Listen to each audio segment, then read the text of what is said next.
اس کی حقیقت تمہارے پاس نہیں۔ اللہ نے مومن کے لیے تقدیر میں تسلی رکھی ہے، اگر اسے کوئی نقصان پہنچتا ہے، کوئی تکلیف آتی ہے تو وہ کہتا ہے کہ یہ اللہ نے میرے حق میں لکھا تھا، وہ اس پہ راضی ہوتا ہے، اللہ اس کو اجر و ثواب دیتا ہے۔ دیکھیں کافر کو کوئی نقصان پہنچتا ہے وہ اسباب کو دیکھتا ہے، ایکسیڈنٹ کیوں ہوا؟ بریک فیل ہو گئی۔ یہ ہارٹ اٹیک کیوں ہوا؟ اس لیے کہ فلاں بیماری کی وجہ سے۔ فلاں کام کیوں ہوا؟ اس کا سبب یہ بنا۔ مسلمان پہ جب کوئی تکلیف آتی ہے وہ کہتے ہیں میری تقدیر میں لکھا تھا، اللہ کی طرف سے حکم تھا، وہ صبر کرتا ہے حادثے پر، اللہ اس کو اجر و ثواب دیتا ہے۔ تقدیر مسلمان کے لیے تسلی کا ذریعہ ہے، اس کے اجر و ثواب کا ذریعہ ہے کہ میرے رب نے میرے حق میں جو لکھا ہے اس میں میرے لیے بہتر ہے۔ اور کافر اسباب کو دیکھتا ہے کہ یہ نقصان اس لیے ہوا کہ فلاں کام کیا، اگر یہ نہ کرتا تو یہ نہ ہوتا۔ تو بہرحال میں نے ایک بات عرض کی، دین سے دوری کا ایک سبب کہ قضاء اور قدر کے جو مسائل ہیں، صفات باری تعالیٰ کے جو مسائل ہیں، انسان اس کو اپنی ناقص عقل سے سوچنا چاہتا ہے، صحیح معنوں میں سمجھ نہیں پاتا، اس وجہ سے بھٹک جاتا ہے۔ اس لیے ایمان ہو کہ اللہ تعالیٰ نے ہر بات اپنے علم کے مطابق لکھی ہے، ہمیں سزا اللہ لکھنے پہ نہیں دے رہا، ہمیں سزا اور نفع اللہ ہمارے کرنے پہ دے رہا ہے۔ اس کی مثال یوں ہے، تقریب الی الفہم کے لیے میں عرض کروں، ایک بچہ محنت نہیں کرتا، پڑھتا نہیں ہے، استاذ کہتا ہے کہ یہ امتحان میں فیل ہوگا۔ ایک پڑھنے والا محنتی ہے، استاذ کہتا ہے کہ انشاءاللہ یہ کامیاب ہوگا۔ اب بچہ فیل ہوا اور وہ آ کر استاذ سے کہتا ہے استاد جی آپ نے کہا تھا تو فیل ہوگا، اس لیے میں فیل ہوا، اگر آپ نہ کہتے تو میں فیل نہ ہوتا۔ استاذ کہے گا بیٹا میرے کہنے سے تو فیل نہیں ہوا، اپنے کرتوتوں سے فیل ہوا، تو نے جو محنت نہیں کی، حاضری نہیں دی، سبق میں توجہ نہیں کی، تکرار نہیں کیا، سبق کو دہرایا نہیں، اس لیے تو فیل ہوا۔ استاذ نے بات کی اپنے تجربے کی بنیاد پر، تو جیسے استاذ کا تجربہ ہوتا ہے وہ ایک بات کرتا ہے، لیکن چونکہ استاذ بھی انسان ہے، اس کے علم میں بھی خطا ہو سکتی ہے، لیکن اللہ کا علم یقینی اور قطعی ہے، تو اللہ تعالیٰ نے اپنے علم کے مطابق ساری باتوں کو لکھ دیا اور انسان کو دو راستے بتائے، وَهَدَيْنَاهُ النَّجْدَيْنِ، دو راستوں کی طرف رہنمائی کی، یہ خیر کا راستہ، یہ شر کا راستہ۔ اب انسان کی مرضی ہے وہ خیر پہ چلتا ہے یا شر پہ۔ سامنے سے غیر محرم آ کر وہ اپنی نگاہ جھکاتا ہے، خیر کا راستہ ہے، نظریں جماتا ہے، شر کا راستہ۔ بتا دیا یہ حلال یہ حرام، اب وہ جس پہ چلنا چاہتا ہے، حلال پہ چلے گا اجر و ثواب، حرام پہ چلے گا گناہگار ہوگا۔ تو بہرحال میں نے عرض کیا دین سے دوری کا ایک سبب قضاء اور قدر کے مسائل میں گفتگو کرنا، اور جب کہ علم انسان کا ناقص ہو۔ نمبر 72، نکاح میں تاخیر کرنا۔ نکاح میں تاخیر کرنا یہ بھی ایک سبب ہے۔ اس کی وجہ یہ ہے کہ آج کا معاشرہ بے حیائی کا، فحاشی کا معاشرہ ہے۔ جب سے انٹرنیٹ کیبل عام ہو گیا بے حیائی بڑھتی جا رہی ہے۔ اب اگر نوجوان نسل کا وقت پہ نکاح نہ ہو، چاہے وہ لڑکا ہو یا لڑکی، اس کا نقصان یہ ہوتا ہے کہ وہ دین سے بہت دور ہو جاتا ہے۔ عموماً دیکھنے میں آیا ہے کہ بس اوقات راتیں انٹرنیٹ پر، کیبل پر فحش پروگرامات دیکھتے ہوئے گزر جاتی ہیں، جوانیاں ضائع ہو جاتی ہیں، بدنظری عام ہو جاتی ہے، معاذ اللہ انسان عشق مجازی میں مبتلا ہو جاتا ہے، اپنی روحانیت کو، اپنی صلاحیتوں اور جوانی کو وہ ضائع کر دیتا ہے۔ آج کا معاشرہ یہ کہ لوگ کہتے ہیں بچے کا نکاح تب کرو جب وہ پاؤں پہ کھڑا ہوگا۔ پاؤں پہ کھڑا ہونے کا مقصد کہ وہ سرکاری نوکر ہو، سرکاری اس کو تنخواہ ملے، 50-60 ہزار روپے لائے، تب کہتے ہیں کہ اب شادی کرو ورنہ نہ کرو۔ قرآن کریم ہمیں یہ ذہن دیتا ہے، اللہ قرآن میں فرما رہا ہے اِن یکونوا فقراء یغنہم اللہ من فضلہ، تم نکاح کرو اللہ تمہیں اپنے فضل سے غنی کر دے گا، مالدار کر دے گا۔ اللہ تعالیٰ فرماتے تم نکاح کرو ہم تمہیں مالدار کر دیں گے۔ حدیث میں آتا ہے نبی اکرم صلی اللہ علیہ وسلم نے فرمایا 3 آدمی ایسے ہیں کہ اللہ رب العزت نے اپنے ذمے لیا ہے کہ میں ان کی مدد کروں گا۔ ان میں ایک آدمی الناکح الذی یرید العفاف، وہ نکاح کرنے والا کہ جو پاک دامن ہو جائے اس لیے نکاح کرتا ہے، اللہ فرماتے میں اس کی مدد کروں گا۔ دوسرا آدمی المکاتب الذی یرید الادا، وہ غلام جو بدلے کتابت کرتا ہے تاکہ میں مالک کو رقم ادا کروں اور میں آزاد ہو جاؤں، تو اللہ اس کی بھی مدد کرتا ہے۔ تیسرا آدمی المجاہد فی سبیل اللہ، جو اللہ کے راستے میں جہاد کرتا ہے، اللہ رب العزت فرماتے میں اس کی بھی مدد کرتا ہوں۔ تو دیکھیں اللہ نے وعدہ لیے میں نکاح کرنے والے کی مدد کرتا ہوں، تو ہمیں اللہ رسول کے وعدوں پر اعتماد اور ایمان ہونا چاہیے۔ اس لیے جب بچہ بچی بالغ ہو جائیں، کوئی مناسب رشتہ آ جائے تو تاخیر نہیں کرنی چاہیے۔ اس کا نقصان یہ ہوتا ہے کہ بچہ دین سے دور ہو جاتا ہے۔ انسان جب گناہ کرتا ہے تو حدیث میں آتا ہے اس کے دل پر ایک سیاہ دھبا لگتا ہے، پھر گناہ کرتا ہے دوسرا تیسرا، ایک وقت آتا ہے کہ انسان کا دل گناہوں سے سیاہ ہو جاتا ہے، پھر اس پر نیکی کی بات اثر نہیں کرتی، ہدایت کی بات اثر نہیں کرتی، پھر یہ دین سے بہت دور انسان چلا جاتا ہے۔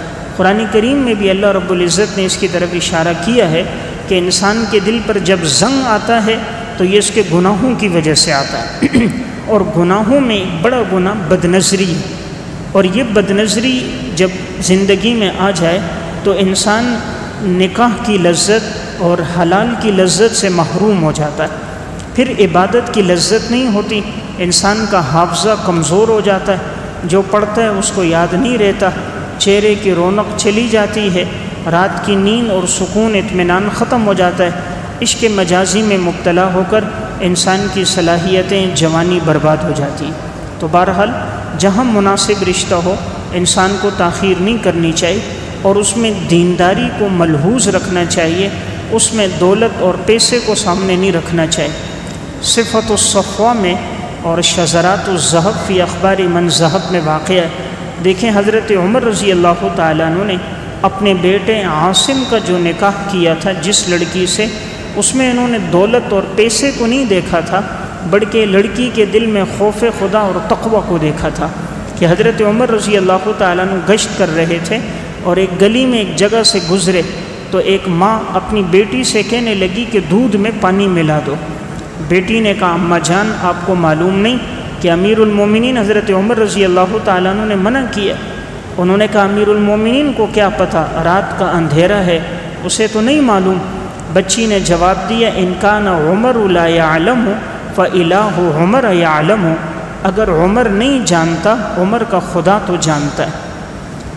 حضرت عمر رضی اللہ تعالیٰ عنہ نے جملہ سنا، بڑے خوش ہوئے، بچی کے تقوی سے مکان پہ نشان لگایا، چلے گئے۔ صبح اس ماں اور بچی کو بلایا، کہا میں نے تمہاری رات کی گفتگو سنی ہے، اور اگر تم راضی ہو تو میں اپنے بیٹے کا نکاح اس لڑکی کے ساتھ کرا دوں۔ ماں بھی راضی تھی، لڑکی بھی راضی تھی۔ اب دیکھیں حضرت عمر رضی اللہ تعالیٰ عنہ 22 لاکھ مربع میل کے بادشاہ، اگر چاہتے تو اپنی بیٹے کے لیے کوئی دولت والی، پیسے والی، حسن و جمال والی، حسب و نسب والی لڑکی کا انتخاب کر سکتے تھے، لیکن انہوں نے اس غریب لڑکی کا انتخاب کیا جس کے دل میں اللہ کا ڈر تھا۔ زندگی دولت پیسے سے نہیں گزرتی، خوف خدا سے گزرتی ہے۔ زندگی حسب و نسب اور حسن و جمال سے نہیں گزرتی، اللہ کے ڈر سے گزرتی۔ جب بچی اتنی نیک صالحہ تھی، ادھر عاصم کا نکاح اس سے ہوا، اللہ نے اس سے ان کو ایک بیٹی عطا فرمائی، اس بیٹی سے آگے خلیفہ راشد عمر بن عبدالعزیز رحمۃ اللہ علیہ پیدا ہوئے۔ اتنے نیک صالح انسان ہیں کہ اللہ رب العزت نے انہیں وہ مقام عطا فرمایا ہے کہ اسلامی تاریخ میں خلفائے راشدین کے بعد حضرت امیر معاویہ رضی اللہ تعالیٰ عنہ کے بعد ان کی جو خلافت ہے اس کا ایک نام ہے عدل اور انصاف میں۔ تو میرا واقعہ سنانے کا مقصد یہ ہے، اس لیے انسان دیکھے اگر کوئی مناسب رشتہ ہو تاخیر نہ کرے۔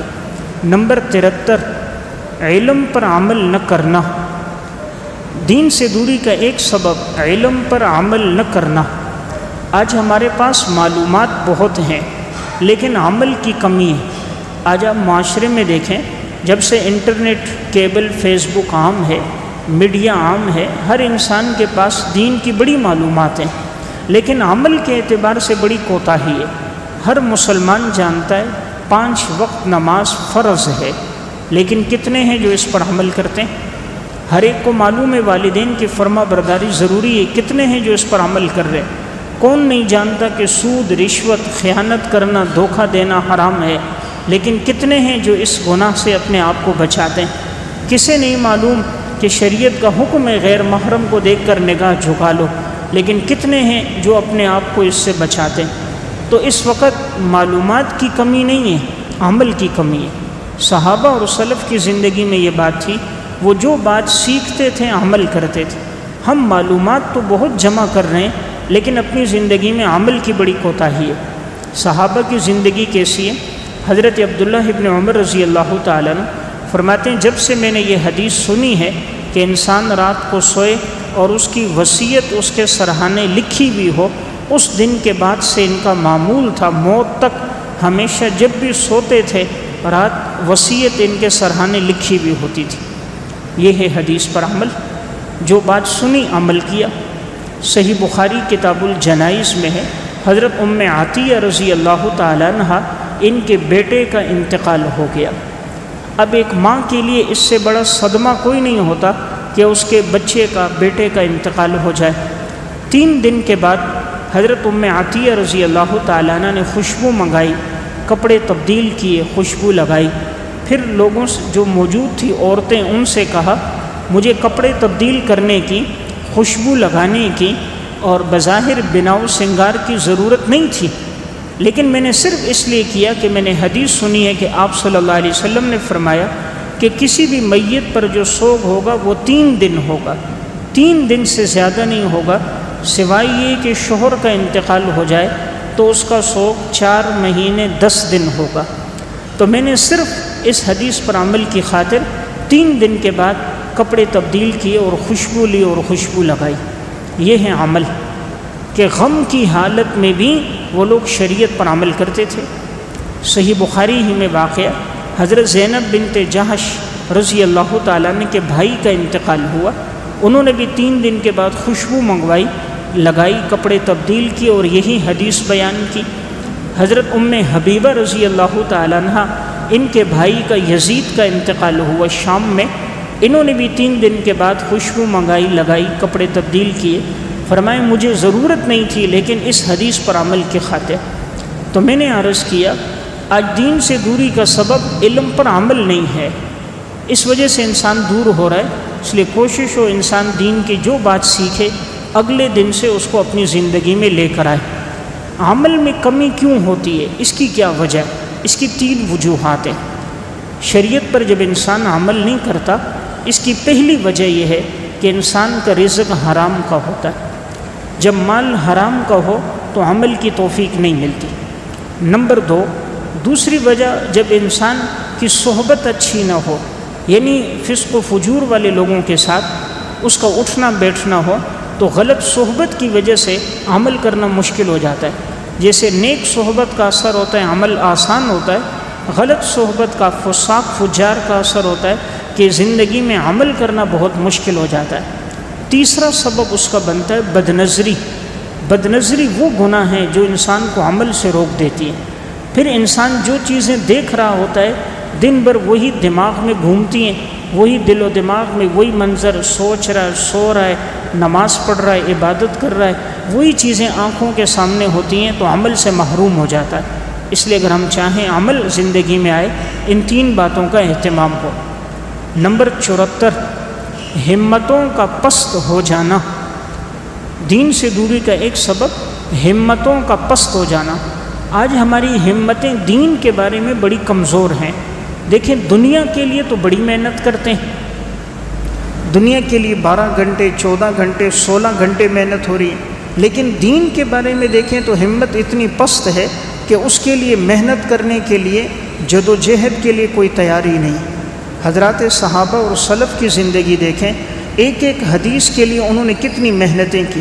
حضرت جابر بن عبداللہ رضی اللہ تعالیٰ عنہ، صحیح بخاری کتاب العلم میں ہے، امام بخاری نے باب باندھا ہے، باب رحل جابر بن عبداللہ الی عبداللہ ابن انیس فی حدیث واحد۔ حضرت جابر بن عبداللہ نے عبداللہ بن انیس کی طرف سفر کیا ایک حدیث کے لیے، 1 مہینے کا، 1 مہینے کا سفر طے کیا ایک حدیث کی خاطر۔ امام بخاری اس روایت کو الادب المفرد باب المعانقہ میں لے کر آئیں۔ آج دیکھیں درس ہوتا ہے، ہمیں بیٹھنے کی توفیق نہیں ہوتی کوئی قرآن حدیث کی بات سنے۔ صحابہ میں کیا جذبہ ہے، ایک حدیث کے علم کے لیے 1 مہینے کا سفر طے کیا۔ یہ سفر جہاز کا نہیں تھا، آرام دہ گاڑیاں نہیں تھیں، نہ اس دور میں سڑکیں تھیں، بلکہ عرب کی تپتی ہوئی گرمی، سنگلاخ وادیوں کا سفر تھا۔ ایک حدیث کی خاطر اتنا لمبا سفر طے کیا۔ ایک صحابی حضرت ابو ایوب انصاری رضی اللہ تعالیٰ عنہ، ان کا واقعہ معرفت و انواع علوم الحدیث میں اور الرحلہ فی طلب الحدیث میں اور مسند احمد میں، تینوں کتابوں میں ہے کہ ان کو معلوم ہوا کہ ایک حدیث عقبہ بن عامر رضی اللہ تعالیٰ عنہ بیان کرتے ہیں۔ وہ اس وقت مصر میں تھے، تو انہوں نے سواری لی اور سفر شروع کیا۔ حضرت ابو ایوب انصاری میزبان رسول ہیں اور یہ یہاں سے چلے ہیں، مدینہ سے مصر پہنچے، 3 مہینے ان کو لگ گئے۔ وہاں پہنچے، ان کی ملاقات مسلمہ بن مخلد انصاری رضی اللہ تعالیٰ عنہ سے ہوئی۔ پوچھا کیسے آنا ہوا؟ فرمایا اس حدیث کو سننے کے لیے آیا، عقبہ بن عامر سے میری ملاقات کراؤ۔ انہوں نے جا کر حضرت عقبہ بن عامر کو اطلاع دی کہ ایک حدیث کے لیے حضرت ابو ایوب انصاری مدینہ سے آئے ہیں۔ عقبہ بن عامر رضی اللہ تعالیٰ عنہ خوش ہوئے کہ آج ہمارے ہاں وہ صحابی آئے ہیں کہ جن کے ہاں آپ صلی اللہ علیہ وسلم جب مدینہ میں آئے تھے تو آپ ان کے ہاں ٹھہرے تھے۔ مدینہ جب حضور تشریف لائے تھے تو ابو ایوب انصاری کے ہاں آپ ٹھہرے تھے، وہ آپ کے میزبان تھے۔ عقبہ ابن عامر نے آپ کا استقبال کیا، ملاقات ہوئی۔ فرمایا حضرت آپ نے اتنا طویل سفر کیوں طے کیا؟ کہاں مدینہ، کہاں مصر؟ فرمایا اس حدیث کے سننے کے لیے کیا جو آپ نے نبی اکرم صلی اللہ علیہ وسلم سے سنی، وہ حدیث مجھے بیان کرو۔ انہوں نے وہ حدیث بیان کی، انہوں نے وہ حدیث سنی۔ سننے کے بعد انہوں نے کہا حضرت بیٹھیے، آرام کیجئے، تھوڑا کھانا ہو، آپ کا اکرام ہو۔ فرمایا نہیں، میں نے یہ سفر کھانے پینے کے لیے اور اکرام کے لیے اور آرام کے لیے نہیں کیا، حضور کے فرمان کے لیے کیا، اور میں نے یہ حدیث سن لی۔ دوبارہ سفر طے کیا اور مصر سے آئے اور مدینہ پہنچے۔ اندازہ کرو 3 مہینے کا سفر ہے ایک حدیث کی خاطر۔ یہ تھی ہمتیں ان لوگوں کی بلند تھیں، وہ دین کے علم کو علم سمجھتے تھے۔ ہم نے آج انگریز کے علم کو علم سمجھا۔ ہماری نظر میں قرآن کے علم کی، حدیث کے علم کی کوئی اہمیت ہی کوئی نہیں ہے۔ ضائع ہوتا ہے تو ہونے دو، اولاد اگر نہیں پڑھتی تو کوئی حرج نہیں، لیکن بیٹا انگریزی میں فیل ہو جائے بڑی تکلیف ہوتی ہے، اسلامیات میں فیل ہو جائے تکلیف نہیں ہوتی، بیٹا کالج یونیورسٹی نہ جائے بڑی تکلیف ہوتی ہے، نماز نہ پڑھے کوئی تکلیف نہیں ہوتی۔ اس کی وجہ یہ کہ ہماری نظر میں قرآن اور حدیث اور دین کی اہمیت ہی کوئی نہیں، اس لیے اللہ نے ہمیں اور ہماری اولادوں کو اپنے دین سے محروم کر دیا۔ آج دیکھیں کتنے خاندان ہیں نسل در نسل دین سے محروم ہیں، دادا بھی کوئی حافظ نہیں، گھر میں بھی کوئی حافظ نہیں، اولادوں میں بھی کوئی حافظ نہیں، کتنی دین سے دوری ہے۔ 2 3 نسلیں گزر گئیں، کوئی دین سے جڑا ہوا نہیں، 5 وقت کا نمازی نہیں، گھر میں عبادت کا معمول نہیں، اللہ کو راضی کرنا زندگی کا مقصد نہیں، اور اس پر افسوس ہی کوئی نہیں۔ دنیا کے نقصان پر افسوس ہے، دین کے نقصان پر افسوس نہیں۔ تو میں عرض کر رہا ہوں ایک سبب ہمتیں آج ہماری پست ہو گئی۔ سلف کی حالت کیا تھی؟ ان پر تو ایسے حالات آئے، دین سیکھنے کے لیے انہوں نے سفر کیے۔ تذکرۃ الحفاظ میں محمد بن عبد الواحد اصبہانی رحمۃ اللہ علیہ 120 شہروں کا سفر کیا انہوں نے حصول علم کی خاطر۔ 120 شہر جس میں کرمان، جرجان، نیسابور، سمرقند، بخارا، مکہ، مدینہ، کوفہ، بغداد، بیت المقدس، رملہ، قسطنطینیہ، یہ سارے ممالک کے سفر پیدل کیے۔ 120 شہروں کے سفر، ان 120 شہروں کے نام پڑھ پڑھ کے میں تھک گیا۔ میں سوچنے لگا کیا مرد قلندر تھا، کیا ایمان کی حرارت تھی، کیا نبی اکرم صلی اللہ علیہ وسلم کی احادیث سے محبت تھی، کیا دین کے ساتھ عشق تھا۔ 120 شہروں کا پیدل سفر کیا ہے حدیث کے علم کی خاطر۔ ہم نے تو زندگی دنیا میں لگائی، سفر پیسے کے لیے، صبح نکلتے ہیں گھنٹے کا سفر ہو رہا ہے، فیکٹری جا رہا ہے، تو کمانا منع نہیں ہے، لیکن تھوڑا افسوس اس پر ہے کہ دین کے لیے بھی تو کوئی وقت نکالا ہوتا، کوئی وقت نکال کر اپنے لیے، اپنی اولاد کے لیے کہ وہ دین سیکھتے، دین کے لیے کوئی قربانی تو دی ہوتی۔ 50 سال 60 سال گزر گئے، تھوڑی دیر کے لیے سر جھکا کر سوچیں کتنی راتیں دین سیکھنے میں، عبادت کرنے میں گزار دی، کتنا اوقات دین کی قربانی میں ہمارے گزر گئے۔ تو بہرحال ہمتیں ہماری پست ہیں۔ سلف کی کیا حالت ہے؟ تہذیب و تہذیب میں حافظ ابن حجر عسقلانی رحمۃ اللہ علیہ نے واقعہ لکھا۔ یعقوب بن سفیان رحمۃ اللہ علیہ بہت بڑے محدث ہیں، ایک دفعہ علم حدیث کے سفر میں نکلے۔ اس دور میں تو پیدل سفر ہوتے تھے، دیے کی روشنی ہوتی تھی، لکڑی کے قلم ہوتے تھے، اور اس کو لگا کر دن بھر جو حدیثیں سنتے تھے، کبھی ان حدیثوں کو چمڑوں پر، گتوں پر، ہڈیوں پہ محفوظ کرتے۔ رات کو انہوں نے دیا جلایا، تو اب دیے کی روشنی کم ہوتی ہے، تو اپنی آنکھوں پہ زور دے کر دن بھر کی حدیثیں سنی تھی ان کو لکھ رہے تھے۔ تو لکھتے لکھتے دیے کی روشنی کم ہو گئی، تیل ختم ہو گیا، مدھم روشنی تھی، آنکھوں پہ زور پڑا، پانی اتر آیا، آنکھوں کی بینائی چلی گئی، آنکھوں کی بینائی چلی گئی، نظر کچھ نہیں آ رہا۔ اب اکیلے ہیں، مسافر ہیں، گھر بار سے دور، اس دور میں نہ موبائل اور نہ کوئی رابطہ، اب اتنے دور نکل آئے تو اب یہ رونے لگ گئے، آنکھیں کھولتے نظر کچھ نہیں آ رہا۔ اسی وقت سجدے میں گرے، اللہ کے سامنے روئے کہ یا اللہ میں نے سفر حدیث کی خاطر کیا تھا، تیرے ہر فیصلے پہ میں راضی ہوں، لیکن اے اللہ مجھے علم حدیث سے محروم نہ فرما۔ اگر آنکھیں نہ ہوئیں تو میں تو حدیث لکھ نہیں سکوں گا، حدیثیں پڑھ نہیں سکوں گا، امت تک پہنچا نہیں سکوں گا۔ میری خواہش تھی حدیث کے علم کو یاد کر کے آگے پہنچاتا، یا اللہ تیرا فیصلہ ہے میں راضی ہوں، لیکن میری یہ خواہش تھی کہ حدیث کے علم سے میں محروم نہ ہوں۔ روتے رہے، سجدے میں روئے، اس دوران آنکھ لگ گئی۔ اللہ کو آنسو بڑے پسند ہیں۔ آج تو آنسو دنیا کے لیے بہتے ہیں نا، دنیا داروں کے سامنے بہتے ہیں، کبھی یہ آنسو کا قطرہ اللہ کے سامنے بہہ جاتا، اگر یہ مکھی کے سر کے برابر بھی ہو اللہ جہنم کو حرام کر دیتا ہے۔ وہ تو بڑا قدردان ہے، شاکر ہے، علیم ہے، نیتوں اور ارادوں کو جاننے والا ہے۔ ادھر ان کے آنسو گرے۔ حافظ ابن حجر تہذیب و تہذیب میں لکھتے ہیں خواب میں نبی اکرم صلی اللہ علیہ وسلم کی زیارت ہوئی۔ آپ نے فرمایا یعقوب کیوں رو رہے ہو؟ فرمایا یا رسول اللہ میری آنکھوں کی بینائی چلی گئی۔ آپ صلی اللہ علیہ وسلم نے فرمایا قریب ہو جاؤ، قریب ہوئے۔ آپ صلی اللہ علیہ وسلم نے خواب میں اپنا دست مبارک ان کے چہرے پہ پھیرا، ان کی آنکھوں پہ پھیرا۔ کہتے ہیں ایک دم میری آنکھ کھلی تو اللہ نے میری آنکھوں کی بینائی لوٹا دی تھی، اللہ نے میری آنکھوں کی بینائی لوٹا دی تھی۔ تو میں عرض کر رہا ہوں کیا ہمتیں تھیں ان لوگوں کی کہ انہوں نے دین کے لیے ہر قربانی دی، وقت کی قربانی، مال کی قربانی، جان کی قربانی دی، اور اللہ نے ان لوگوں کو عزتیں عطا فرما دی۔ تو اس لیے میں نے ایک سبب عرض کیا، دین سے دوری کا ہمتوں کا پست ہونا۔ نمبر 75، بزرگوں اور بچوں کے مابین دوری ہونا، بزرگوں اور بچوں کے درمیان دوری ہونا۔ دین سے دوری کا یہ سبب یہ ہے، پہلے ایک وقت تھا کہ گھروں کے اندر بزرگ ہوتے، دادا ہے، دادی ہے، نانا ہے، نانی ہے، چچا ہے، تایا ہے، تو بچے ان کے قریب بیٹھتے، ان سے دین سیکھتے تھے، ان کے تجربات سیکھتے تھے۔ وہ بچوں کی ہدایت کی بات، رہنمائی کی باتیں کرتے، انہیں اپنے تجربات بتاتے، زندگی گزارنے کا طور طریقہ سکھاتے۔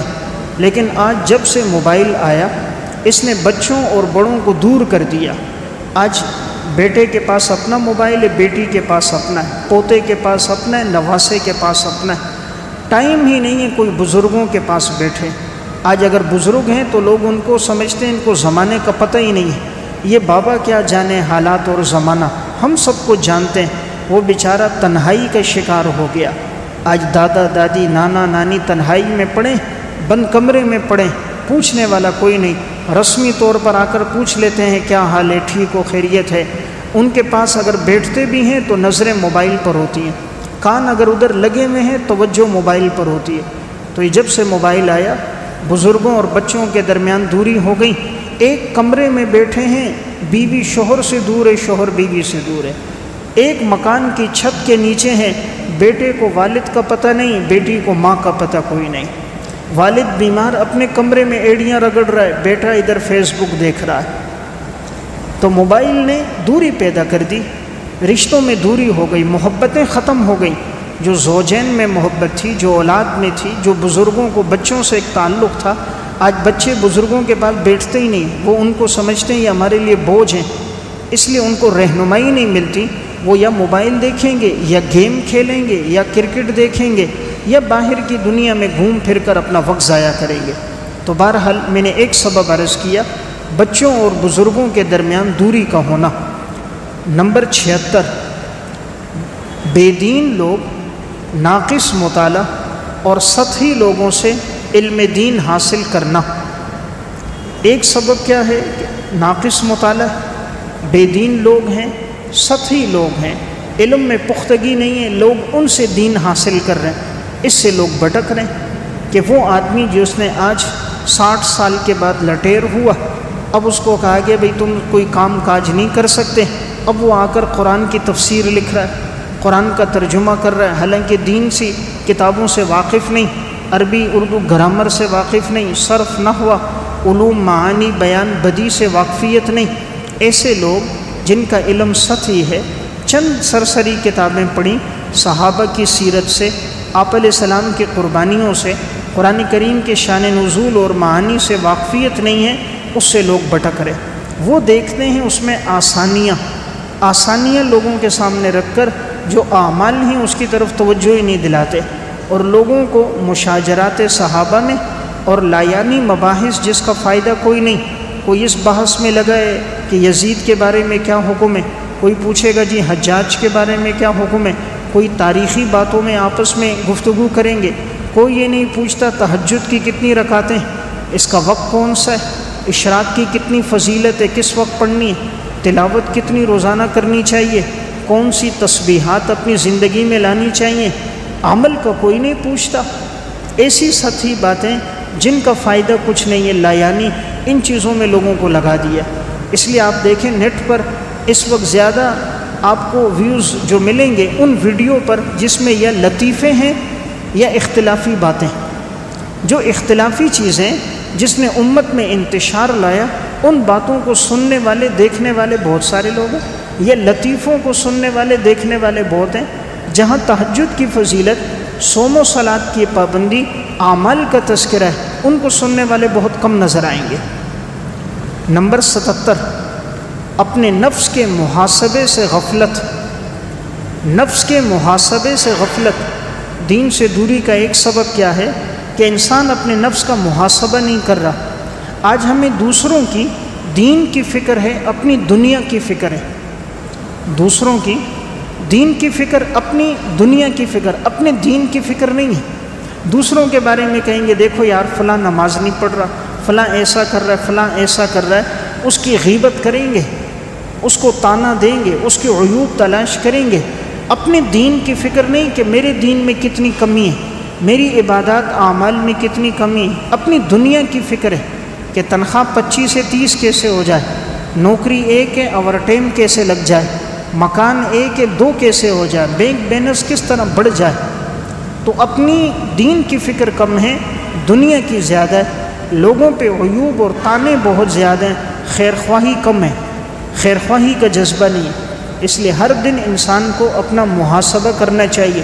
جب رات سونے کے لیے آدمی بستر پر جائے تو تھوڑی دیر تصور کرے، آج صبح سے لے کے رات تک میں نے وقت کس میں گزارا، کتنی نمازیں میں نے پڑھی، کتنی تلاوت کی، اعمال کتنے کیے، موبائل میں کتنا وقت لگا، دوستوں کی مجلس میں کتنا لگا، لایانی بیہودہ گفتگو میں کتنا لگا، سونے اور کھانے پینے میں کتنا لگا۔ اگر ہم روزانہ اپنے نفس کا محاسبہ کریں گے اور جتنے موانع ہیں ان کو زندگی سے نکالیں گے تو ہماری زندگی خوشگوار ہو جائے گی۔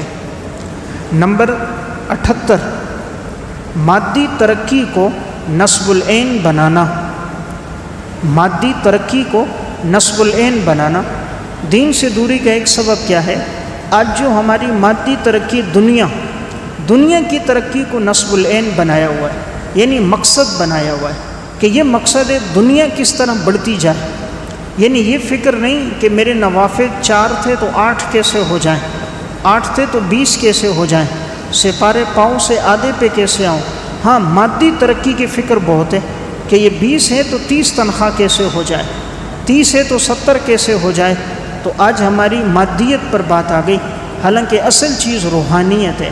انسان کی روح جتنی پرسکون ہوگی، دنیا کا تو اللہ نے وعدہ کیا اللہ رزق دے گا، وما من دابۃ فی الارض الا علی اللہ رزقها، رزق کی ذمہ داری اللہ نے لی ہے، ہمارے ذمے رکھا ہے عبادت کو، اللہ نے اپنے ذمے لیا رزق کو۔ جو اللہ کے ذمے اس کے لیے 16 گھنٹے کام، جو ہمارے ذمے اس کے لیے کوئی محنت نہیں۔ ہمارے ذمے عبادت ہے، وما خلقت الجن والانس الا لیعبدون، انسان اور جنات کی پیدائش عبادت کے لیے، اس کے لیے کوئی محنت نہیں۔ جس رزق کی ذمہ داری رب نے لی ہے اور وہ اللہ سب کو دے رہا ہے، کتے کو، خنزیر کو، بندر کو، سانپ کو، بچھو کو، ان سب کو دے رہا ہے، تو اشرف المخلوقات انسان کو رزق کیوں نہیں دے گا؟ یہ تو اللہ کا وعدہ ہے وہ سب کو رزق دے گا۔ تو اس لیے نصب العین دنیا کو نہیں بنانا چاہیے، دین کو بنانا چاہیے۔ اللہ رزق کس طرح فراہم کر رہا ہوتا ہے؟ عربی کی ایک کتاب ہے التوابین، ابن قدامہ رحمۃ اللہ علیہ، اس میں انہوں نے ایک واقعہ لکھا، قبیلے کرد کے ڈاکو تھے، کہتے ہیں ہم لوگ ڈاکہ ڈالنے کے لیے نکلے، ایک جنگل میں پہنچے، انتظار میں کوئی قافلہ نظر آئے اس کو لوٹ لیں، کافی دیر ہو گئی کوئی قافلہ نظر نہ آیا، تو یہ قبیلے کرد کے ڈاکو کہتے ہیں ہم لیٹے ہوئے تھے، تو ان کا سردار کہتے ہیں میں لیٹا تھا، میری نظر سامنے پڑی، میں نے دیکھا ایک درخت سرسبز و شاداب ہے اور ایک درخت بالکل خشک ہے۔ سرسبز و شاداب درخت پر ایک پرندہ آیا اور اس نے کوئی چیز توڑی اور خشک درخت پر آیا اور اوپر سے یوں ڈال دی، لیکن وہ نیچے گرتی بھی نظر نہیں آئی، ایک دفعہ، 2 دفعہ، 3 دفعہ، تو اسے بار بار احساس ہوا کہ پرندہ کوئی چیز توڑ کے لاتا ہے، اور جب وہ خشک درخت کی ٹہنی پر پہنچتا ہے تو کوئی چیز اپنا منہ کھول کے ڈالتا ہے لیکن وہ نیچے گرتی بھی نظر نہیں آتی۔ تو اس نے سوچا یہ پرندہ بار بار کیوں آ رہا ہے؟ تو علامہ ابن قدامہ التوابین میں اور علامہ یافعی روض الریاحین میں لکھتے ہیں کہ یہ قبیلے کرد کا ڈاکو اب اوپر چڑھا، چڑھتے چڑھتے جب اوپر تک پہنچا، اس نے کیا دیکھا کہ وہ جو خشک درخت ہے اس کے اوپر والی شاخ کے ساتھ ایک سانپ لپٹا ہوا ہے جو اپنی دونوں آنکھوں سے اندھا ہے، سانپ اپنی دونوں آنکھوں سے اندھا ہے اور وہ شاخ کے ساتھ لپٹا ہوا ہے، اور یہ پرندہ اس کے لیے غذا توڑ کر لاتا ہے اور اس اندھے سانپ کے منہ میں ڈالتا ہے، پھر توڑ کر لاتا ہے، پھر اندھے سانپ کے منہ میں ڈالتا ہے، پھر کچھ توڑ کے لاتا ہے، پھر منہ میں ڈالتا ہے۔ تو یہ قبیلے کرد کا ڈاکو درخت سے نیچے اترا، سجدے میں سر رکھا، پیشانی رگڑی اللہ کے سامنے، رونے لگا کہ یا اللہ جس سانپ کے مارنے کا حکم ہے، اگر وہ سانپ اندھا ہو جائے تو تو ایک پرندے کو اس کے لیے مسخر کر دیتا ہے کہ وہ اس کو اس کا رزق پہنچاتا ہے، تو اشرف المخلوقات انسان کو بلا تو رزق کیوں نہیں دے گا؟ تو ہم نے کیوں زندگی ڈاکے میں لگا دی، چوری میں لگا دی؟ سب کو واقعہ سنایا، جتنے ڈاکو تھے سب توبہ طائب ہوئے، احرام کی چادریں پہنی، سب عمرے کے سفر پہ روانہ ہو گئے۔ تو میرا واقعہ سنانے کا مقصد، جو اللہ اندھے سانپ کا بندوبست کر رہا ہے انسان کا کیوں نہیں کرے گا؟ لیکن ہم نے دنیا کو نصب العین بنایا، آخرت کو چھوڑا، اس وجہ سے آج نہ دنیا ہمیں ملی، دین سے تو ویسے ہی ہم دور ہو گئے۔ نمبر 79، دینی اور دنیاوی طبقات میں دوری۔ دینی اور دنیاوی جو طبقات ہیں ان کے مابین دوری آ گئی۔ دین سے دوری کا سبب کیا بنا؟ اس وقت جو دین ہے، دنیا، یہ طبقات بن گئے، قسمیں بن گئے، آپس میں ایک دوسرے کے فریق بن گئے۔ جو لوگ اس وقت دنیا کی تعلیم میں، وہ سمجھے کہ دین کی ہمیں ضرورت ہی کوئی نہیں، اس کے لیے جو لوگ لگے ہیں وہی ٹھیک ہیں۔ جو دینی تعلیم کے اندر ہیں انہوں نے اسی کو اپنا نصب العین رکھا۔ تو اب ہوا یہ کہ دینی مراکز، مدارس الگ ہو گئے، وہاں دوسری جگہ اسکول، کالج، یونیورسٹیوں میں دین کی بنیادی تعلیم، ضروریات دین، عقائد دین، ان کی بنیادی تعلیم بھی بہت کم ہو گئی، نہ ہونے کے برابر ہو گئی۔ اس وجہ سے مابین دوری آ گئی۔ پہلے ہوتا یہ تھا، جو مسلمانوں کا اندلس کا دور گزرا، ابتدا کی مسلمانوں کی جو 1000 سالہ تاریخ تھی، اس میں کوئی قاضی، گورنر، جج اس وقت بنتا تھا جب کہ وہ قرآن کا ترجمہ پڑھا ہوا ہوتا، احادیث سے واقف ہوتا، فقہی مسائل جاننے والا ہوتا، قرآن کا اچھا قاری ہوتا، پھر وہ کسی عہدے پر جب جاتا تو وہ اللہ رسول کی نافرمانی نہیں کرتا تھا، چونکہ اس نے قرآن و سنت کا علم سیکھا ہوتا۔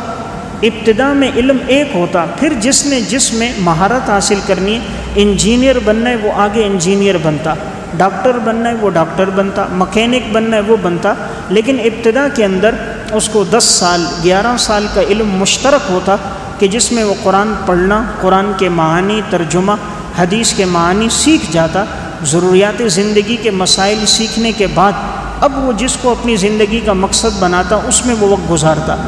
ہوتا یہ کہ اب دوری ہو گئی، اب انگلش میڈیم اسکول ہے، وہاں کے لیے او لیول اے لیول کا نصاب الگ ہو گیا۔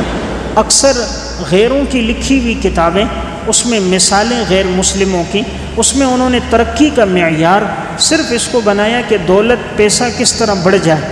انہوں نے دین کو، شریعت کو پیچھے رکھا، آئیڈیل اور نمونے میں غیر مسلموں کو پیش کیا، اسلامی شخصیات کا نام اور ان کی تاریخ کو مٹا ہی دیا بالکل۔ اس وجہ سے یہ طبقات میں دوری آ گئی، لوگ دین سے دور ہو گئے۔ نمبر 80، بے فائدہ اور لایانی باتوں میں وقت گزارنا۔ دین سے دوری کا ایک سبب کیا ہے؟ بے فائدہ اور لایانی باتوں میں وقت گزارنا۔ آج آپ دیکھیں کتنا وقت انسان کا ویسے گزر جاتا ہے، باہر کوئی ہوٹلوں میں بیٹھیں، کوئی چوکوں میں، چوراہوں میں بیٹھیں، کوئی آپس کی نشستوں میں گھنٹوں وقت گزر رہا ہے ایسی باتوں میں جس کا فائدہ ہی کوئی نہیں۔ حالانکہ یہی وقت اگر اس کا مطالعے میں گزر جائے، اعمال میں گزر جائے، کتنا فائدہ ہو جائے کہ جو وہ گھنٹوں نجی محفل میں ضائع کر رہا ہے، جس میں غیبت بھی ہے، بہتان بھی ہو رہا ہے، یہی وقت اگر مسجد عبادت میں گزر جائے، اللہ تعالیٰ انسان کو اندر کا سکون دے دے، اس کے رزق میں اللہ برکتیں عطا فرما دے۔ نمبر 81، ذکر اللہ سے غفلت۔ ایک سبب کیا ہے؟ اللہ کے ذکر سے غفلت۔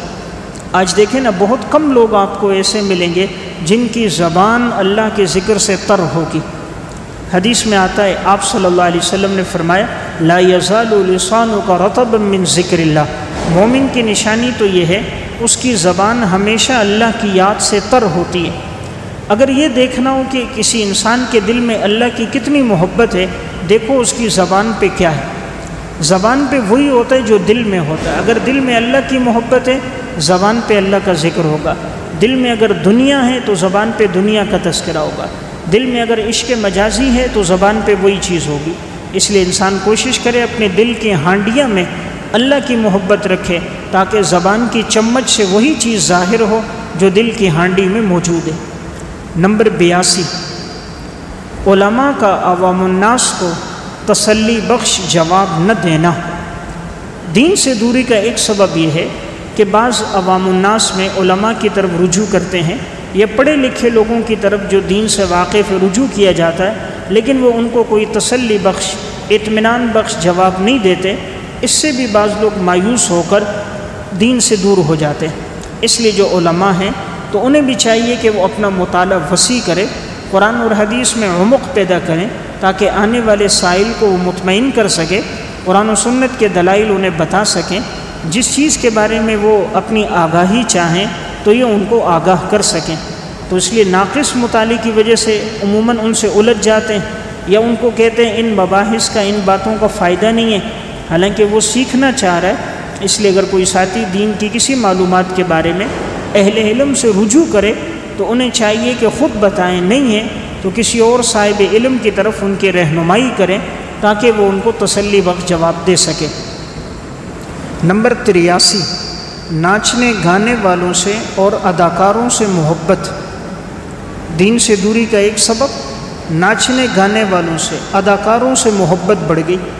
آج آپ دیکھ رہے ہیں، اگر پتہ چل جائے فلاں اداکار آیا ہے، فلاں کھلاڑی آیا ہے، فلاں فنکار اور ایکٹر آیا ہے، تو کتنی قوم استقبال کے لیے ایئرپورٹ پہ جاتی ہے، کتنے سیلفیاں ساتھ بناتے ہیں، کتنے جو اسے آٹوگراف لیتے ہیں، کتنے جو ساتھ کھڑے ہونے کو اور ایک گھونٹ چائے پینے کو اور اس کے جھوٹے کو اپنے لیے زندگی کا فخر اور نصب العین سمجھ رہے ہوتے ہیں۔ تو آج ہماری جو گنگا ہے وہ الٹی چل رہی، جن کے ساتھ محبت کا حکم تھا، جس سے عزت تھی، ان کو تو دہشت گرد بنا دیا، ان سے تو دور کر دیا، قرآن و سنت سے ہٹا دیا، جنہوں نے قوم کو بے غیرت بے حیا بنا دیا، باپ اور بیٹی کے درمیان محبت ختم کر دی، عشق کو لے کر آ گئے، جہاں نفرتیں جنہوں نے بڑھا دی، آج ان کے نام تبدیل ہو گئے۔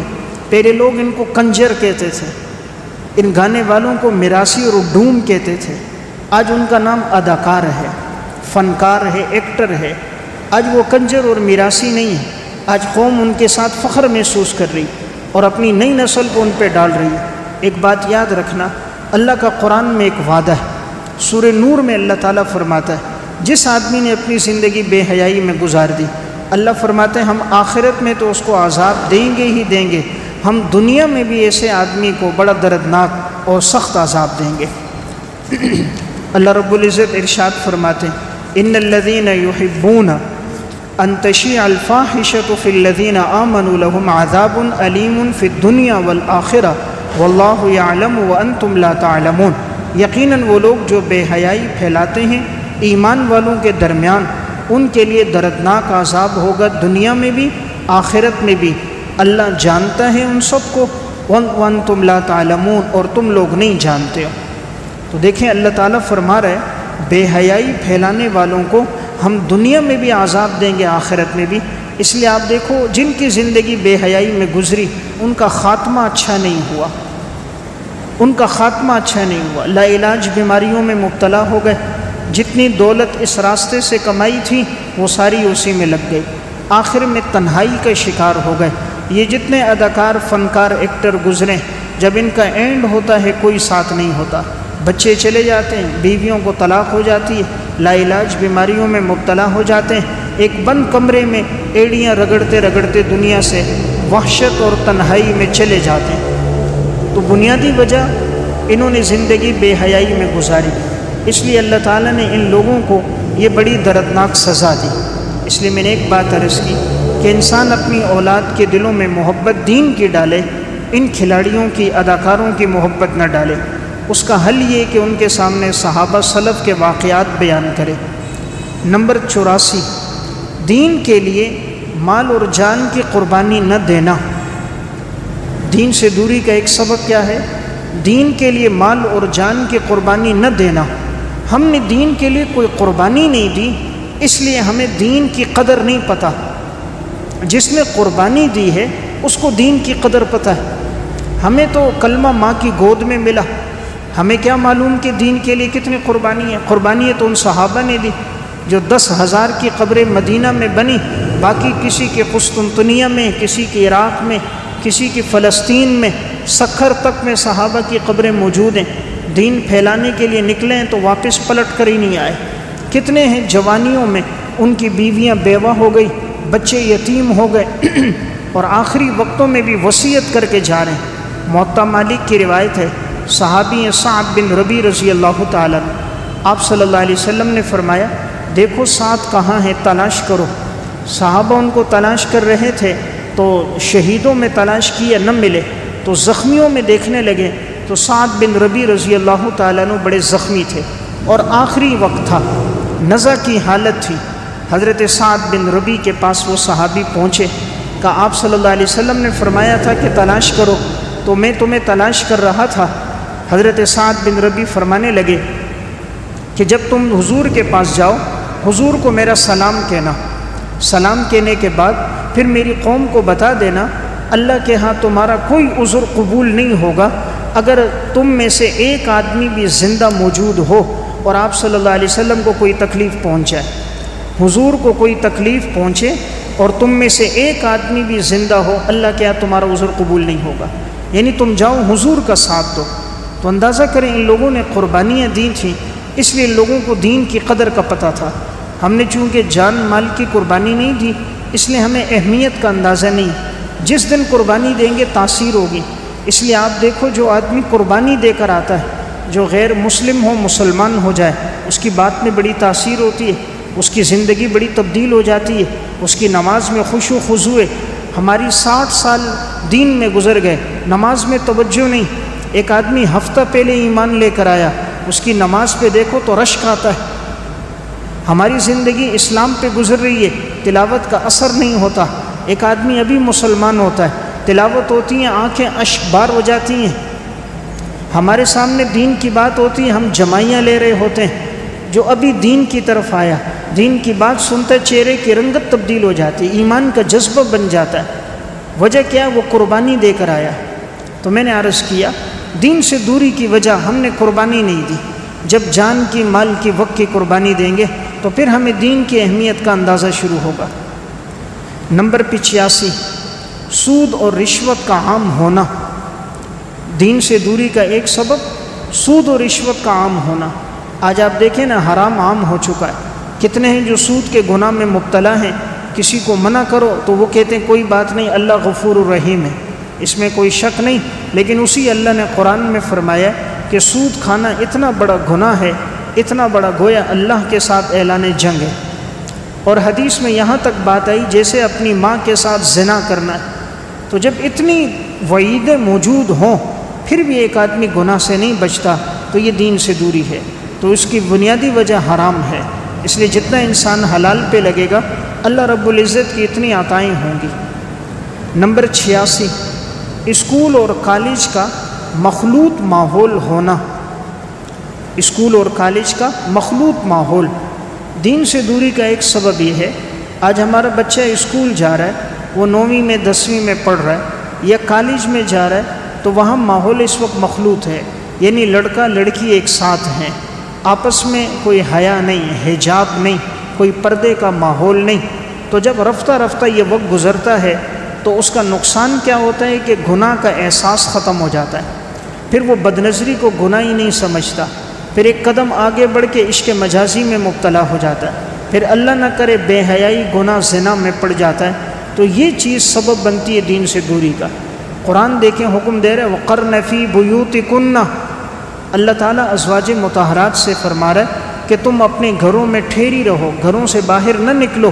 وَلَا تَبَرَّجْنَ تَبَرُّجَ الْجَاهِلِيَّةِ الْأُولَى، تم جاہلیت کی طرح زیب و زینت کر کے باہر نہ نکلو۔ عورت کو حکم گھر میں ٹھہرو۔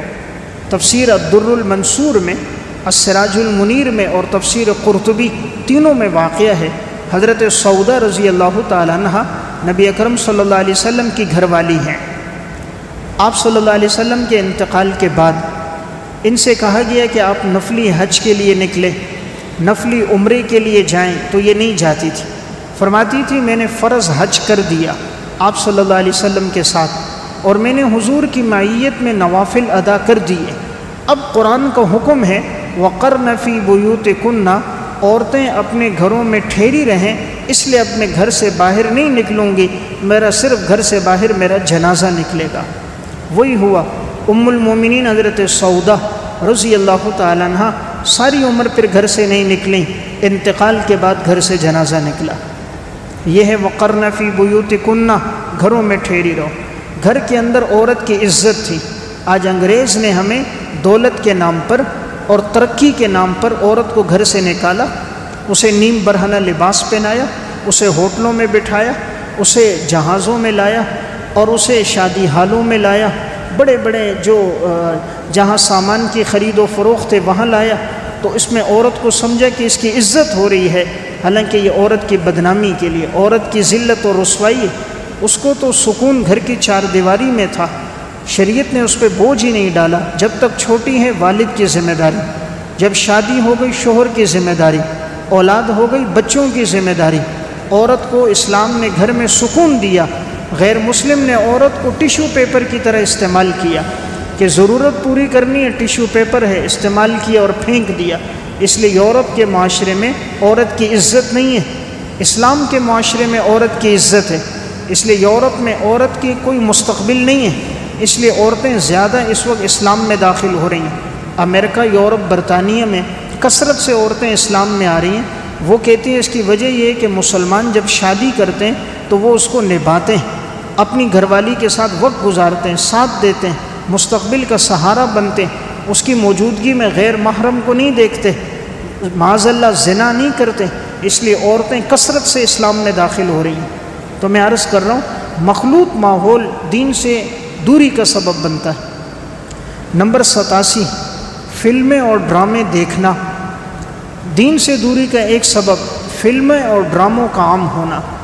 آج آپ دیکھیں جتنے یہ بڑھتے گئے، فلمیں بڑھی، ڈرامے بڑھے، اور آج کے دور میں نیٹ کا استعمال عام ہوا، اتنا دین سے دوری ہو گئی۔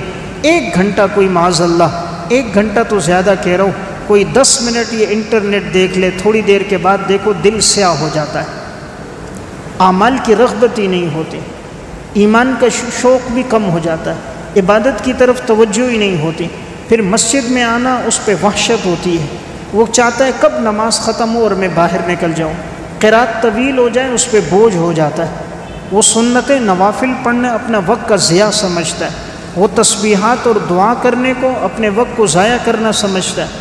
تو اس کی یہ بنیادی وجہ یہی بنتی ہے کہ جب وقت انسان کا فلموں میں ڈراموں میں گزرتا ہے وہ اسی چیز کو اپنی زندگی کا مقصد بنا لیتا ہے، اس سے نقصان شروع ہو جاتا ہے۔ اس لیے کوشش کرے انسان اپنا قیمتی وقت ان لایانی چیزوں میں ضائع نہ کرے۔ نمبر 88، سیاسی مقاصد اور ذاتی اغراض۔ دین سے دوری کا ایک سبب کیا ہے؟ سیاسی مقاصد۔ آج ہم دیکھ رہے ہیں کہ لوگ ایک دوسرے کے ساتھ جو تعلق رکھتے ہیں وہ سیاسی مقاصد پہ رکھتے ہیں، یہ تعلق ذاتی اغراض کی وجہ سے رکھتے ہیں۔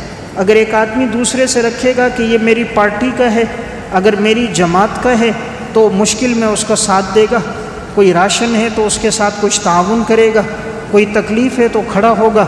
لیکن اگر اس کی اور اس کی پارٹی الگ الگ ہے تو چاہے وہ بھوک سے مر رہا ہو، اس کے بچوں کو علاج کی ضرورت ہو، اس کا سگا پڑوسی ہو، اس کو اس کا کوئی احساس نہیں ہوگا۔ ذاتی اغراض آج سامنے آ گئی، ہر آدمی اپنی غرض کے لیے دوسرے سے تعلق رکھتا ہے، خیر خواہی کم ہے، امت کا جذبہ کم ہے، اسلام اور ایمان کا جذبہ کم ہے، اس وجہ سے دین سے دوری ہے۔ تو ہمیں ہونا یہ چاہیے کہ انما المؤمنون اخوہ، مومن ایمان کی بنیاد پہ جمع ہوا ہے، اس لیے اس کو سب سے پہلے ایمان کے رشتے کو دیکھنا چاہیے۔ غیروں نے ہمیں قومیت لسانیت میں تقسیم کر دیا، یہ بدبودار نعرے لگا کر یہ میری قوم کا نہیں، یہ میرے قبیلے کا نہیں، یہ میری خاندان کا نہیں، یہ میری زبان کا نہیں، جماعتیں بن گئی، پارٹیاں بن گئی، وہ تقسیم در تقسیم ہوتے گئے۔ اب کوئی سیاسی پارٹی والا بھی عہدہ اس کو دے گا جو اس کی زبان کا ہوگا، وہ سندھ کا رہنے والا ہے تو وہ اس کو عہدے دے گا کہ میرا سندھی ہو، میرا ہم زبان ہو، وہ پنجاب کا رہنے والا ہے تو وہ دیکھے گا یہ میری تنظیم کا ہے یا نہیں، وہ اس کو اپنے منصب، عہدے، تعاون اس کے ساتھ کرے گا۔ یعنی ایمان کا رشتہ اس وقت نہیں ہے، سیاسی اغراض، ذاتی اغراض، ان چیزوں کو سامنے رکھا گیا، حالانکہ اسلام نے اس سے روکا۔ یہ بڑے بدبودار نعرے ہیں۔ نمبر 89، فحش ناول اور لادینیت پھیلانے والی کتابوں کا مطالعہ کرنا۔ فحش ناولوں کا مطالعہ کرنا، اور اس وقت معاشرے میں جو لادینیت پھیلا رہی ہیں اور لوگوں کو دین سے دور کرنے والا جو لٹریچر ہے اس کا مطالعہ بھی عام ہو رہا ہے۔ قرآن کی تفسیر پڑھنے والے بہت کم لوگ ہیں، آپ صلی اللہ علیہ وسلم کی سیرت پڑھنے والے گنے چنے لوگ ہوں گے، ناول پڑھنے والے بہت ہوں گے، ڈائجسٹ پڑھنے والے بہت ہوں گے، اخبار جہان کے رسائل پڑھنے والے بہت سارے مل جائیں گے، کہانیاں پڑھنے والے عشق معشوقی کی بہت سے ملیں گے، 3 مرد 3 کہانیاں پڑھنے لکھنے والے بہت سے ملیں گے۔ تو اس چیز نے امت کا وقت ضائع کر دیا کہ جس کا فائدہ کوئی نہیں، جس کو پڑھ کر یہی راستے انسان سیکھ رہا ہے، عشق کے راستے سیکھ رہا ہے، ان میں وقت گزر رہا ہے، جس سے کردار بنتا ہے، سیرت اور اخلاق بنتے ہیں، زندگی اچھی ہوتی ہے، معاشرے میں انسان نمایاں ہوتا ہے، ان چیزوں کو پڑھنا، لکھنا، مطالعہ کرنا، سننا، یہ ہماری زندگی سے ختم ہو گیا، اس وجہ سے دین سے دوری آ گئی۔ نمبر 90، فیشن پرستی کا عام ہونا۔ فیشن پرستی، اس وقت دیکھیں دور ایسا آ گیا، ہر دن نیا فیشن آ رہا ہے، غیروں نے انٹرنیٹ کو، موبائل کو ایسا عام کر دیا، ہر گھر میں اپنا فیشن پہنچا دیا۔ آج یورپ کے اندر اور غیر مسلم جو عورتیں، اداکاریں جو فیشن، جو لباس اپناتی ہیں وہ اگلے دن ہمارے گھروں میں موجود ہوتا ہے۔ اب ان کو اس کے لیے محنت کرنے کی ضرورت کوئی نہیں، انہوں نے جو لباس اپنایا اگلے دن وہ ہمارے ہاں تشہیر ہو گئی اس کی۔ اب تو اتنی آسانی، آپ نے کوئی لباس منگوانا، فون کریں وہ گھر میں آ کر پہنچے گا۔ اب تو بیٹی اور بہن خود سے فون کر کے منگا رہی ہے، اسے جانے کی ضرورت ہی کوئی نہیں۔ تو انہوں نے سمجھا کہ عزت فیشن سے اور ہمارا حسن فیشن سے دوبالا ہوگا، حالانکہ عورت کا حسن اس کے کپڑوں میں نہیں ہے، اس کے سونے اور چاندی میں نہیں، اس کے بیوٹی پارلر اور زینت میں نہیں، عورت کا حسن اس کی سیرت اور اخلاق میں۔ جس عورت کے اخلاق اچھے ہیں اس کا گھر پرسکون ہے، جو سہ جانے والی، برداشت کر دینے والی، معاف کر دینے والی، ساس سسر کے آگے نہ آنے والی، شوہر کے سامنے بچھ جانے والی، کام کاج میں وقت گزارنے والی، بات سہ جانے والی، خدمت کرنے والی، اطاعت شعار ہے، وہ گھر جنت کا ماحول ہے۔ جن گھروں میں یہ موبائل آیا، یہ فیشن آیا، وہاں شوہر قرض تلے دب گئے، وہ بیوی کی بچیوں کی خواہشیں کہاں سے پوری کریں؟ حلال میں تو پوری نہیں ہوتی۔ 30-35 ہزار کی تنخواہ میں وہ مکان کا کرایہ دے، بجلی گیس کے بل بھرے، بچوں کو تعلیم دے یا فیشن کروائے۔ نقصان یہی ہوتا ہے کہ قرض تلے دب گئے۔ آج فلاں کی شادی، آج فلاں کی مہندی کا سوٹ الگ ہے، بارات کا سوٹ الگ ہے، شادی کا سوٹ الگ ہے، 14 اگست آ رہا ہے، اس کا لباس الگ ہوگا، فلاں تقریب آ رہی ہے، اس کا لباس الگ ہوگا۔ تو آج اتنے فیشن، اتنے لباس عام ہو گئے اور ان کی قیمتیں اتنی بڑھ گئیں، حلال پہ زندگی مشکل ہو گئی۔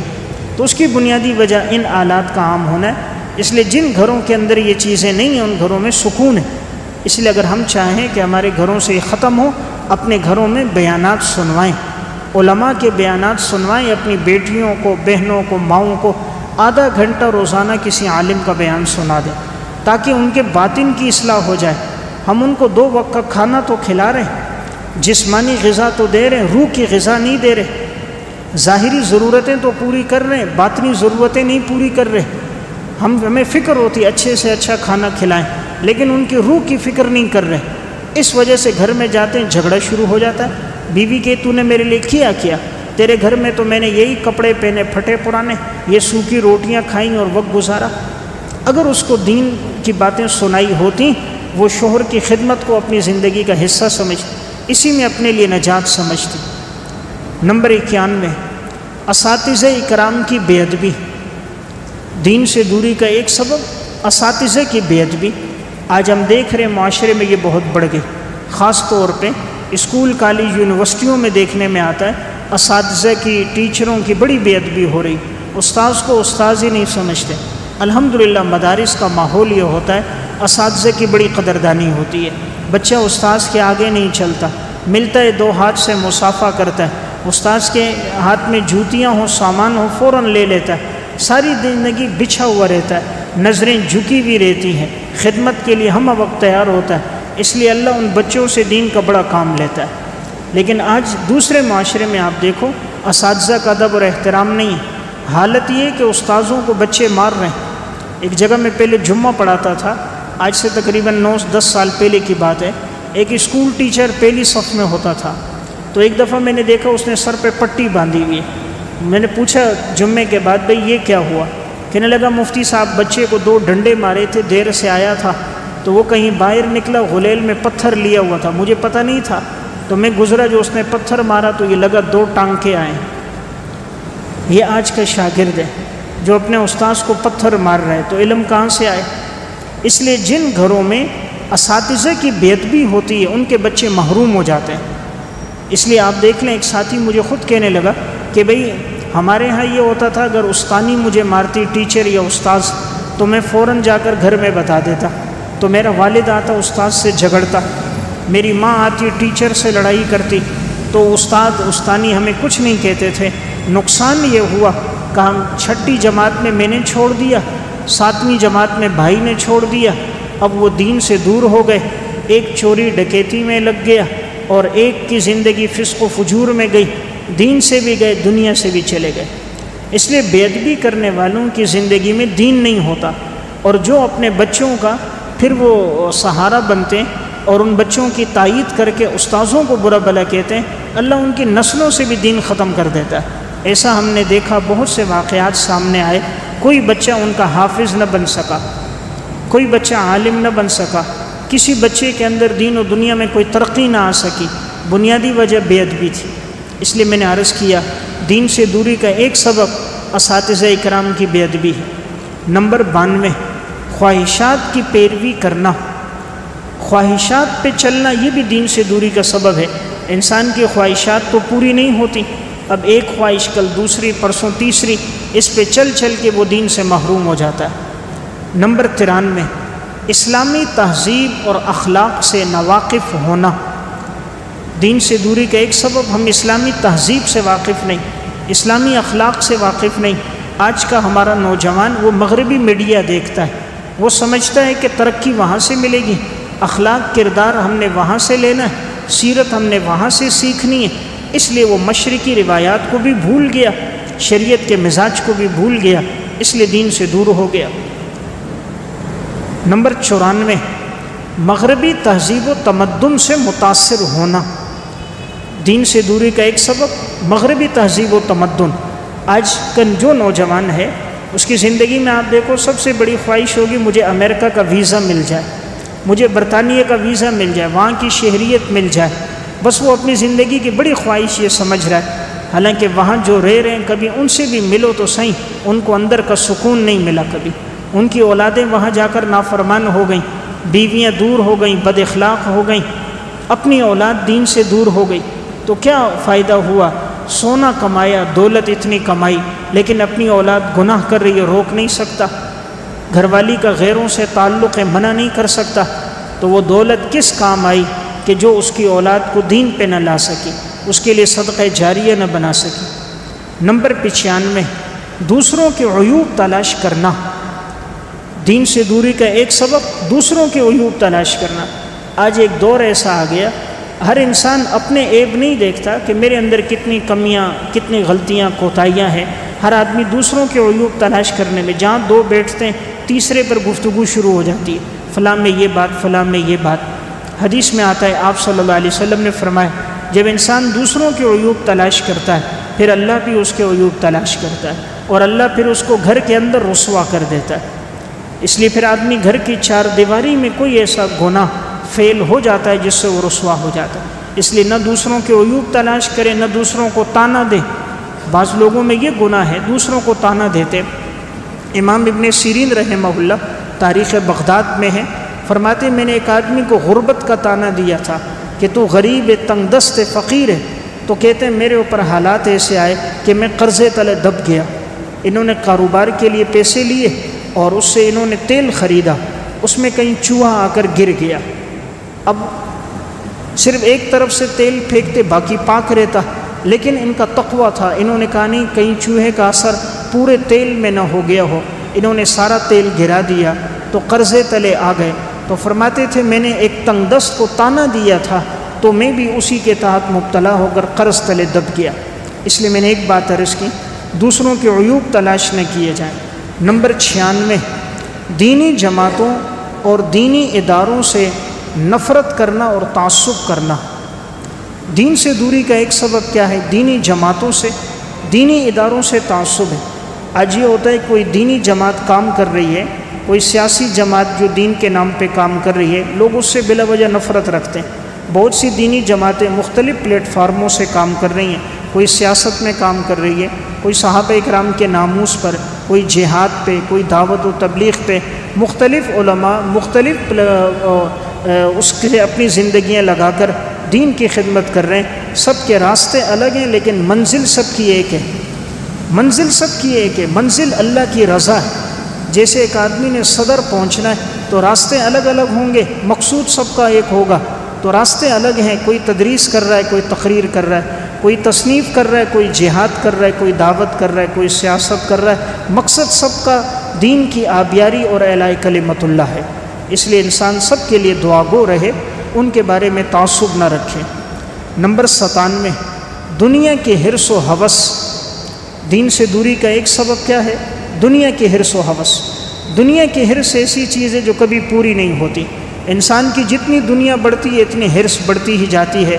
وہ جتنا سمندر بھی پانی کا پی لے، جیسے وہ پیاسا، اس کی پیاس نہیں بجھتی، اس کے پاس سونا ہی سونا موجود ہو، اس کی حرص ختم نہیں ہوتی۔ اس لیے انسان اللہ سے قناعت مانگے کہ اتنا ہو جس سے ضرورتیں پوری ہو جائیں، انسان قرض تلے نہ دبے، اتنا کافی ہے۔ باقی دنیا جتنی بڑھتی ہیں اتنا حساب کتاب بڑھے گا، حساب ہوگا، مال کہاں سے کمایا تھا، کس جگہ خرچ کیا تھا، حساب بڑھتا جائے گا۔ دنیا اتنی ہو جتنی آپ علیہ السلام اہل بیت کے لیے مانگتے تھے کہ جو کفاف ہو، کافی شافی ہو، ضرورتیں پوری ہو جائیں، قناعت کے ساتھ وقت گزر جائے، انسان کسی کا محتاج نہ ہو، اتنا کافی ہے۔ نمبر 98، اسلاف سے لا تعلقی اور بیزاری۔ دین سے دوری کا ایک سبب اسلاف سے لا تعلقی بیزاری ہے۔ اس وقت ہماری نئی نسل سلف سے واقف نہیں ہے، بزرگوں سے واقف نہیں ہے، اور وہ اسلاف پر اعتراضات کرتے ہیں، طعن کرتے ہیں، بزرگوں پر، اولیاء اللہ پر، ائمہ اربعہ پر، ائمہ محدثین پر اعتراضات کرتے ہیں، فلاں نے ایسا کیا، فلاں نے ایسا کیا۔ اپنی جوانی کا، اپنی زندگی کا نہیں پتہ. کوئی امام ابو حنیفہ پہ اعتراض کر رہا ہے، کوئی امام بخاری پہ، کوئی امام شافعی پہ، کوئی مجدد الفسانی پر. تو یہ اللہ جب کسی کو راندہ درگاہ کرتا ہے تو دو چیزوں میں مبتلا کرتا ہے. نمبر ایک، وہ مبتلا ہو جاتا ہے ہم جنس پرستی کے گناہ میں. نمبر دو، نیک صالح لوگوں پہ لعن طعن کرتا ہے. جب کوئی علماء پہ لعن طعن کرے، برا بھلا کہنا شروع کرے، سمجھو اللہ نے اس کو اپنے دربار سے راندہ درگاہ کر دیا. اور کوئی اس گناہ میں مبتلا ہو جائے، گویا یہ اللہ کے ہاں مغضوب ہو گیا. نمبر 99، ضروریات دین سے ناواقف ہونا. ضروریات دین یعنی شریعت کے وہ احکامات جس کا جاننا ہر مسلمان کے لیے ضروری ہے کہ وہ احکامات فرائض ہیں، شعائر ہیں. کوئی ان کو اگر نہ جانے تو وہ مسلمان ہی نہیں کہلاتا. تو اگر ایک آدمی ان سے ہی ناواقف ہے، اس کو شریعت کے احکامات کا، ضروریات کا، ختم نبوت کا، آخرت کے احکامات کا نہیں پتہ، تو اس آدمی بھی دین سے دور ہو جاتا ہے. نمبر 100، آخرت سے غفلت اور بے توجہی. آخرت سے غفلت اور بے توجہی یعنی اس وقت دین سے دوری کا یہ سب سے اہم سبب میں نے آخر میں عرض کیا. آخرت سے غفلت ہے اور اس کی طرف توجہ کوئی نہیں ہے. ساری توجہ ظاہری دنیا پر ہے، اس 50-60 سالہ زندگی کے لیے. موت کے بعد کی جو زندگی ابد الآباد کی، قبر اور حشر کی زندگی، اس کے لیے انسان سوچتا ہی نہیں ہے، اس کے لیے کبھی فکر مند ہی نہیں ہوا. اس وجہ سے آدمی دین سے دور ہو جاتا ہے. یہ میں نے 100 وہ اسباب عرض کیے ہیں جس کی وجہ سے انسان دین سے دور ہوتا ہے. اللہ رب العزت ہم سب کو عمل کی توفیق عطا فرمائے.